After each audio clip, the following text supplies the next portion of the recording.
Hello, BookTube. Sorry about the penumbra of light. I figure it's a visual trade-off. You have the wonky backlighting from me, but you also have the bean. And we have a little mail haul. We have a 3-package mail haul here. That's a fairly small number, so I don't know how much we can expect. But we'll give it a try. There might be something in here that's really good. Let's see. Let's see what the first one is. I bet they're all finished copies. It's just about that time. Let's see. Oh my. Okay. All right, this is a finished copy from Yale. This comes out in a week. And this is by Sarah Pearsall, and it's called Polygamy, an Early American History. Today we tend to think of polygamy as an unnatural marital arrangement characteristic of fringe sects or uncivilized peoples. Historian Sarah Pearsall shows us that polygamy's surprising history encompasses numerous colonies, indigenous communities, and segments of the American nation. Polygamy, as well as the fight against it, illuminates many touchstones of American history. The Pueblo Revolt and the uprising against the Spanish, Catholic missions in New France, New England settlements and King Philip's War, the entrenchment of African slavery in the Chesapeake, and the Atlantic Enlightenment. Good Lord. Okay, all right, so this is everything you ever wanted to know about American polygamy, and we're afraid to ask. And who is the author? She teaches history of early America and the Atlantic world at the University of Cambridge, and she's the author of Atlantic Families, Lives and Letters in the 18th Century, which apparently won a prize. And this book has blurbs from Sarah Barringer Gordon, who apparently wrote a book on polygamy herself, and also from Alan Taylor, an American Revolution period historian who's really good. So great. All right, it's what I love about my job. Is that I didn't particularly have a hankering to go out and look for a book on polygamy, but I would gladly read one and learn all about it. What is it?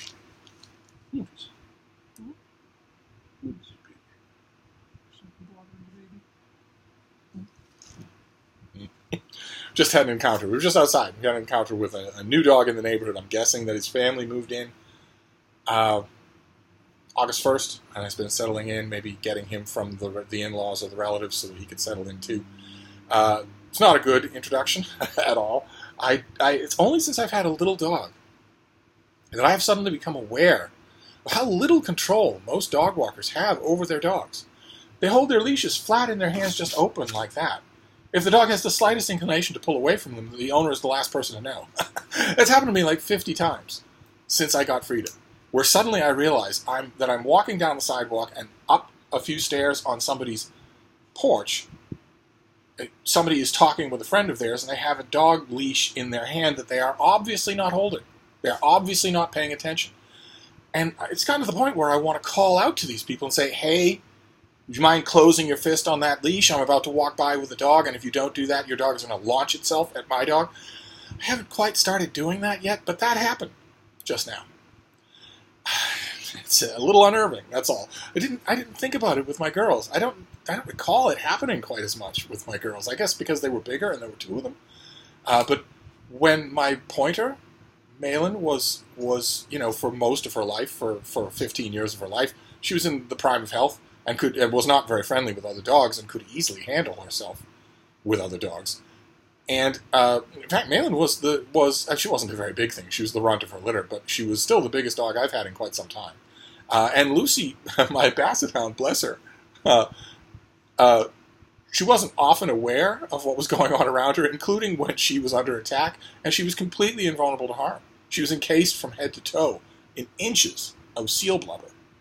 One time we were walking in the Arboretum, a beagle, of all dogs, came out of nowhere, out of the shrubbery. Its owner the people at the Arboretum, they get there, they go through the stone gateways, and they just take their dogs off the leashes. There's signs everywhere telling them not to. A dog off a leash actually killed an exotic bird at the Arboretum, just murdered it in front of a whole bunch of children. And still, owners do that. I have to give a lecture to them every time I see it.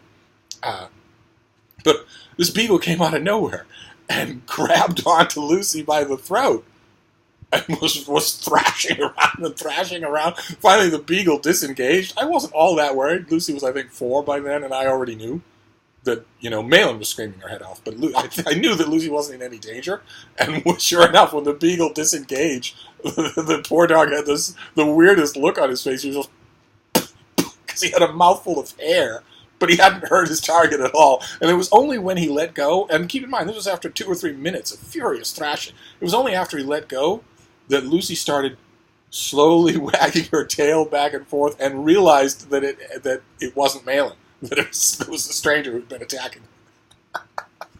Yeah, that owner was not apologetic, but I read him the riot act anyway.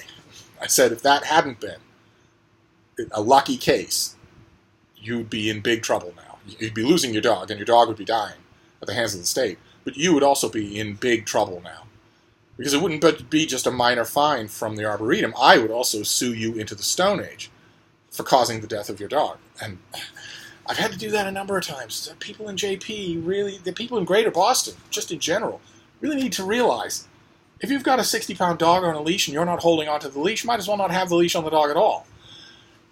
But anyway, we both survived. So let's just move on. Let's move on to this next package. Oh my God! Okay, this is not a finished copy, or maybe it is. No, this is. I bet this is a finished copy. But I am, to say the least, not the target audience for this book. This is from Penguin Books. Some of you might like it, I think. You would only like it because you're lying to yourselves. Anybody who reads this book and thinks that they're going to get something out of it is only doing that because they're premising all of that on lying to themselves. But I'll try not to browbeat. This is by David Allen and Brandon Hall, and it is called The Getting Things Done Workbook. 10 Moves to Stress-Free Productivity. I think you'd rather look at Frida than the book, right? Let's see what kind of bilge water is going on here. Apparently getting things done is their philosophy. It's not just their goal, it's their philosophy. A philosophy called GTD, Getting Things Done. And in this book, the authors enhance so this is a sequel to a book called Getting Things Done. This is the Getting Things Done workbook. Okay. And here the authors enhance the GTD methodology. Oh my God. The workbook divides the process into small, manageable segments to allow for easier learning and doing. Each chapter identifies a challenge the reader may be facing, such as being overwhelmed by too many to-do list items, a messy desk, the email overload, and it explains the GTD concept to address it. This workbook includes, provides the step-by-step guidelines, how-tos, and specifics to a more fully and easily implemented GTD. It shows how to get control of your life through the 5 stages of mastering workflow. It demonstrates stress-free productivity, and it offers guidelines to decide what to do right now, which is, I guess the authors are calling it the 2-minute rule. All right. So this comes out in early September. I am not its target audience. I know how to get things done, and so do you. The only reason that self-help guides like this exist is because they're trying to make a gigantic mystery out of a molehill. The way to get things done is to concentrate and do them. It's very easy to do. If you have 5 things on your to-do list, it's very easy to do. You look at those 5 things and rate them according to immediacy of need. What these authors, I imagine, call the 2-minute rule, although you can't get anything useful done in 2 minutes. But you rank them by immediacy of need. So in my own world, for instance, it's deadline pros. You have 5 deadlines. You can just arrange them by when they're due. It's as simple as that. Once you're done ranking them by when they're due, you have an absolute priority list, and that is easy. It doesn't matter whether you want to write the 4th one on the list, but the first one is first. The first one is first, so you do that first. The other factor that you would work in is once you've ranked them in terms of due date, then you rank them in terms of how much work each one represents. Could be that number 5 on that list is very easy. That will make it very tempting for you to jump ahead to number 5 and do that. You shouldn't do that, obviously. Do your work as it comes to you. Plain and simple. But the key isn't ranking, and the key isn't listing, and the key isn't bullet journals. The key is doing the work. Instead of lining it all up, putting it all in your bullet journal, making all sorts of rah-rah predictions for your afternoon, and then spending the whole of it playing video games, or lost on Instagram. If you do that, you're not going to get anything done, and not 100 books like this are going to help you. The key to getting things done is to do them, as opposed to thinking about doing them or planning on doing them. And nobody in the 21st century, no young people in the 21st century, want to hear that at all. No one wants to hear that. But if you're having a problem, like, for instance, let's say, I don't know, you're writing a review of a 600-page work of history. You have a lot to say on the subject, and maybe you enthusiastically agreed to write the review, let's say 5 months ago, and it's still not done. The reason for that is not because the crowded nature of your to-do list. The reason for that is because you're not sitting down and doing it. And I imagine it applies to all sorts of non-book review items as well.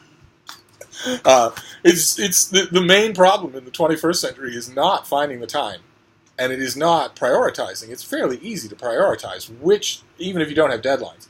It's fairly easy to take a list of 5 different things on your to-do list and prioritize which are the most important. It's fairly easy, it's the work of a minute, to arrange them in order of importance. Once you have arranged them in the order of importance, the only thing that's left for you to do is do them. And if you don't, and in the 21st century you won't, it's only because you are yourself distracting yourself. Maybe the authors with their GTD make it more complicated than that. Maybe I'll give the workbook a try. I'm not their target audience, but we'll see. What is this last? This is the last one. What is this?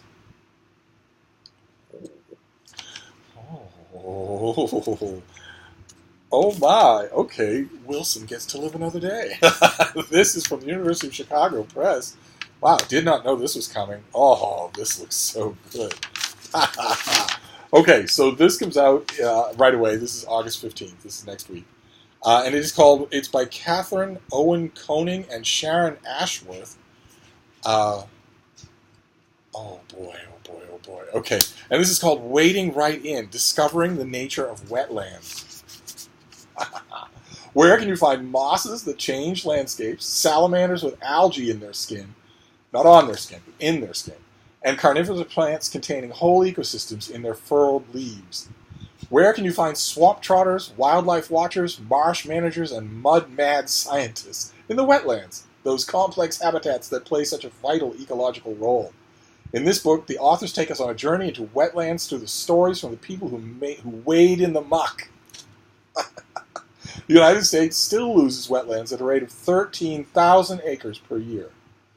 Such loss diminishes the water quality of our lives and lakes, and our rivers and lakes, and depletes our capacity for flood control, reduces our ability to migrate climate change, and further impoverishes our biodiversity. Yes, it does all of those things, and if we're looking out for our self-interest and the bottom line, we should probably pay attention to the fact that it does all those things and maybe stop doing it. We should also stop doing it because it's wrong, because a whole bunch of people live there. But I guess you have to put it that way, especially since the purpose of a lot of these sell sheets is to lead reviewers by the nose to how they can write their review, and that's an obvious angle that you can use. I don't particularly like it. But this is fantastic, and it has charts and graphs, tons and tons of information. But it also has, here, let me show you. It also has illustrations. Okay, the first one I come to isn't particularly pleasing. Let's find a good one. This has, yeah, look at that. It has sort of photo traced computer illustrations. Very nice, very, very nice. And this will certainly have. This will be about wetlands, so it'll be bogs and marshes and whatnot. But it'll certainly have at least something on salt marshes, which are my favorite kind of wetlands. And I have tramped and paddled through so much salt marshes in my day. So many, just endless. If you put it together, it's months and months of solid paddling and getting out wherever the ground is dry and seeing all sorts of things.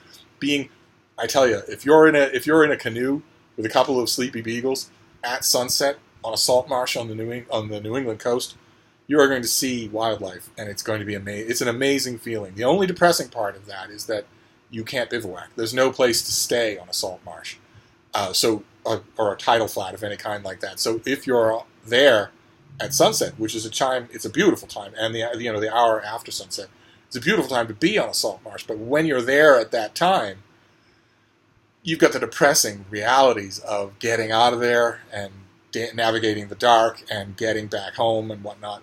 But still, I've done it many, many times. All right, so this is 3 books and all over the map. But we did have a Steve book at the end there. So we have Polygamy, an early American history, where it apparently is widespread, more than you would think. Then we have the Getting Things Done workbook. This is the sequel and companion volume to the book Getting Things Done. And now that I know that, I want to know if any of you have actually tried that. You don't strike me as the self-help audience. But do any of you know anything about the book called simply Getting Things Done? Do you know anything about it? I don't think we ever saw it on this channel.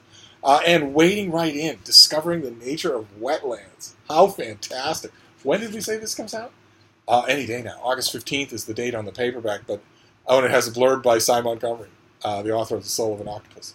But it won't. It has a date of August 15th, but with smaller presses and stuff like this, with smaller profile stuff, usually it's not a strict date, and bookstores just put it out as soon as they get it. I don't know how many places will get this, but I'm very glad to have it. Wonderful. Okay, all right. So that is our 3-book mail haul plus the bean, and we'll hope for more tomorrow. You never know. I'm glad for the 1 book, and since it's August 15th, I'll get to it right away. But in the meantime, I'll wrap this up. But I'll see you soon. Thank you, BookTube.